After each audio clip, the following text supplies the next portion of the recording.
Assalamualaikum and good morning to Sir Ibrahim and my fellow friends. Today my group will present on the organization that we have choose for sustainable development, which is United Nations Environment Programme or UNEP. So I will introducing my group mates. I am the first presenter, Nur Aisyah binti Muhammadiyah, and the second presenter, Muhammad Aiman bin Raddan, and the third presenter, Ilya Irliana binti Azizul, the fourth presenter, Nur Aisyah binti Abdul Rashid, and the last presenter, Nur Ain Shakirin binti Muhammad Jaafar. In this video presentation, we will discuss about what is sustainable development, introduction of the organization, which is United Nations Environment Programme, the goals of United Nations Environment Programme, initiative by United Nations Environment Programme, and the conclusion. I will start the presentation on what is sustainable development. There are two fundamental elements of the concept of sustainable development, which the first one is development and the second one is sustainability. The term of development described as a process of targeted change which includes goal and resources to achieve this goal. And the term of sustainability is described as a capacity to maintain some entity, outcome or process over time and carrying out activities that do not exhaust the resources on which that capacity depends. However, for the term sustainable development, in 1989, Peirce, Makandia and Barbier has defined that sustainable development involves devising a social and economic system which ensure that these goals are sustained.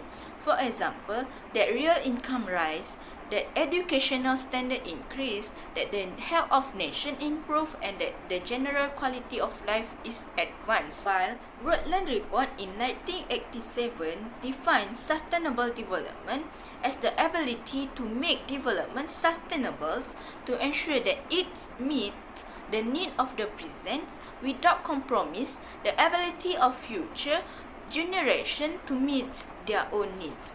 The concept of sustainable development derives from the triple bottom line concept, which implies the balance between three pillars of sustainability. As the first one, economic sustainability necessary to maintain the natural, social and human capital that required for income and living standard. And the second one, social sustainability, which strives to ensure human rights and equality, preservation of cultural identity, respect for cultural diversity, race and religion. And the last one, environmental sustainability that focus on maintaining the quality of the environment which is necessary for conducting economic activity and quality of life for the people. As we have learned in the topic 1, there are a set of 70 sustainable development goals that adopted for the 2030 Agenda for Sustainable Development. As well as the key objective of sustainable development is to balance the economic, social and environmental needs and also to reduce the poverty, poor housing, pollution and unemployment. Lastly, sustainability, as we have learned that it's not one party effort and it needs many key actors or institutions to promote the sustainable development. For example, we have chosen the organization United Nations Environment Programme as a civil society that involved in promoting the sustainable development. That's all from me. Thank you. Hi, Assalamualaikum. My name is Muhammad Aiman. So I want to continue the presentation. Basically, I will explain about the United Nations Environment Programme.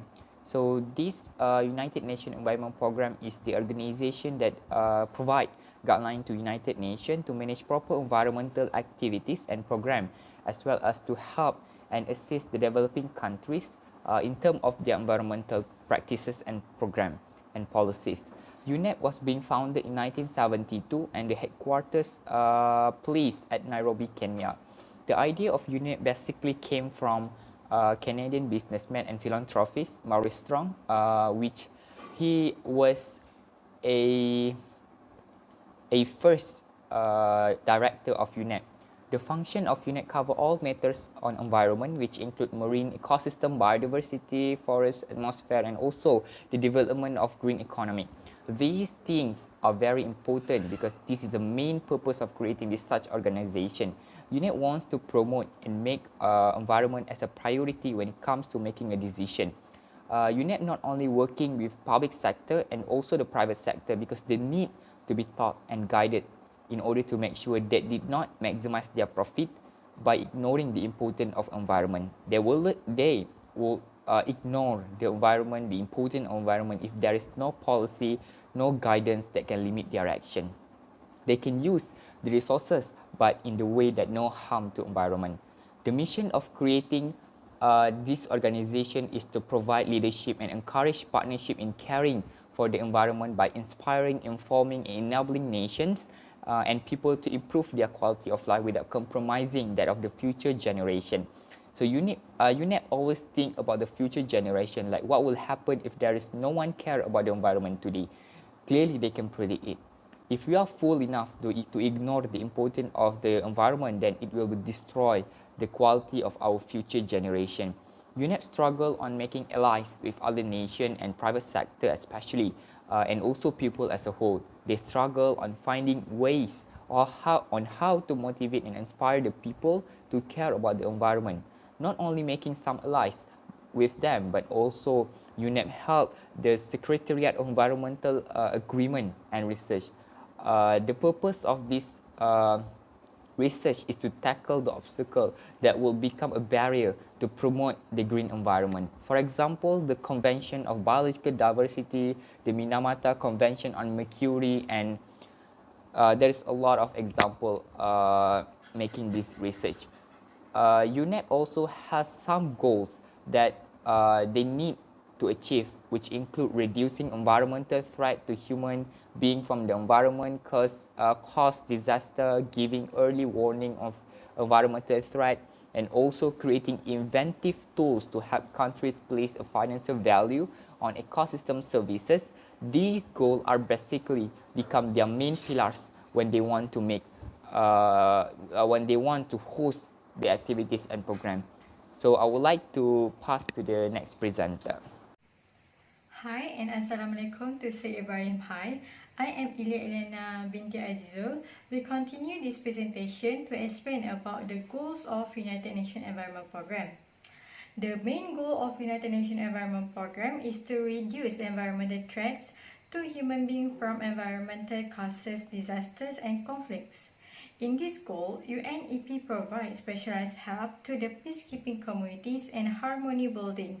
This environmental disaster has affected 2 billion people and displaced population, destroyed infrastructure and subvert human security. It also had caused poverty and destroyed the sustainable development of the country. The example of environmental disaster that happened, according to BBC News in 2004, the Indian Ocean earthquake and tsunami. United Nations Environment Programme has provided efficient and innovative environmental solutions to help the countries to reacting with the emergencies and prepare for the future crises. They also work to limit the harmful impact of environment degradation on human well-being. The second goal of UNEP is to give early warning of environmental threats. The purpose of this goal is to increase the awareness about environment threats, to create a solid science for policy making or decision making, and as an opportunity adjustment and early warning for risk reduction. This is because environmental concerns are frequently tended to simply after their effects are seen. This can be seen in some of the most challenges that affected the world as a whole. In Frontiers report, UNEP has highlighting the emergencies issues to prevent environmental degradation. So, by giving early warning of environmental threats, it can prevent the large scale of environmental disaster.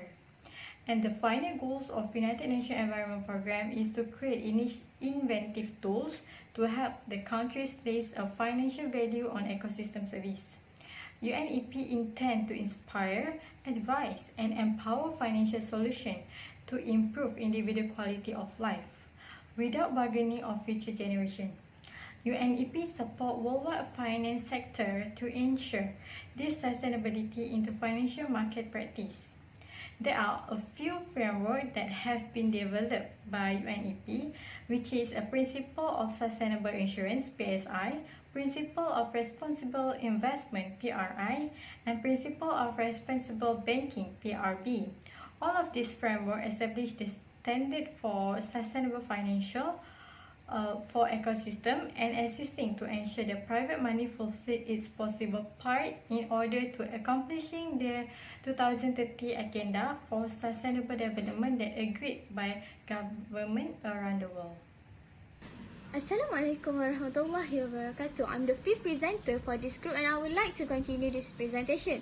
So before I start, I am Nur Aisyah binti Abdul Rashid and my student ID is 2018433516. Today, I will be presenting about some initiative of United Nations Environment Programme UNEP. Accordingly, in this strategy, I will briefly explain two strategies of UNEP.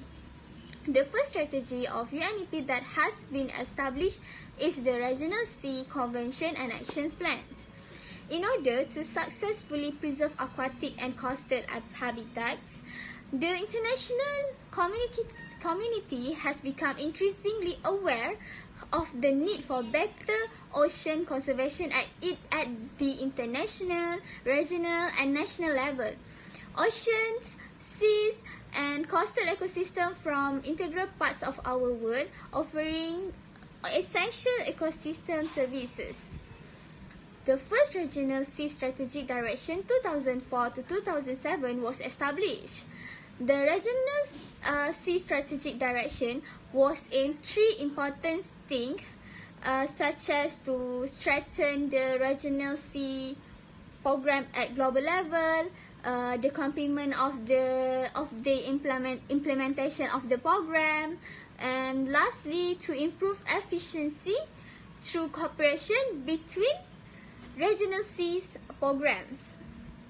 After that, the Regional Sea Strategic Direction 2008 to 2012 and the Regional Sea Strategic Direction to 2013 to 2016 were implemented. The visioning mechanism of pollution, climate change, and ocean acidification, exploitation of living and non-living, and eventually governance were defined in this strategy. Next, the Regional Sea Strategic 2017 and 2020 was drawn up and implemented on the basis of the four visions of the Regional Seas Program. The aims are to encourage and support the ratifications, adoptions, and application of the regional seas treaties, action plans, and protocols to collaborate with other regional seas organizations. We move to the next slide. Okay, this slide was explained about the second strategy of UNEP. The second is the strategic plans of biodiversity to 2011 to 2020. In October 2010, and its 10th meeting of the Conference of the Parties, they revised and updated strategy for strategic biodiversity, including the Achieve Biodiversity goals, was approved for the period 2011 to 2020 by the Convention on Biological Diversity. This strategy includes an integrated biodiversity structure, not just for convention relating to biodiversity, but also for the whole United Nations system and all other members interested in biodiversity, management and policy development. 20 headline goals for 2015 or 2020 for HE biodiversity targets group under group has discussed and has implement five strategic target that has been included in the strategic plan. The priorities and goals include both aspirations for global success and a flexible structure for all countries and partners to take steps to save biodiversity and boost its benefit for people. As part of strategic plan, 20 global goals on biodiversity were implemented. All are categorized under 5 strategic objectives. It separates to 5 strategic, which are strategic A, strategic B, strategic C, and strategic D, and lastly strategic E. So this strategy has been focusing on these 5 target or plan, which is strategy A to strategy E. Hi, Assalamualaikum. My name is Nur Aisyah Kirim binti Muhammad Jaafar, and I would like to continue the presentation of the last part of strategy of UNIMAP. The last strategy UNIMAP is strategy on the UN Decade on Ecosystem Restoration. In March 2019, the United Nations Assembly adopted a resolution declaring 2021 until 2030 the United Nations Decade on the Conservation of the Environment. The planning of the decade is co-led by the United Nations Environment Program UNIMAP, and the Food and Agriculture Organization on the United States. The UN Decade on Ecosystem Restoration 2021 until 2030 is supposed to be a global call for action, putting together political support, scientific, science, and financial muscle to dramatically scale up restoration. The strategy that come up from the United Nations General Assembly to achieving the sustainable development goals is ending poverty, conserving biodiversity, combating climate change, and improving livelihood for everyone. Alright. What can they do is, government are required to decide national budget to a high degree of reconstruction effort in their own countries. Okay. Non-governmental technicians to undertake new reconstruction project. Next, the United Nations agencies can be charged with integrating all stakeholders to ensuring that significant strides are made in activities such as national accounting for progress in restoring and abandoning school curricular reconstruction. Their involvement could lead to activities such as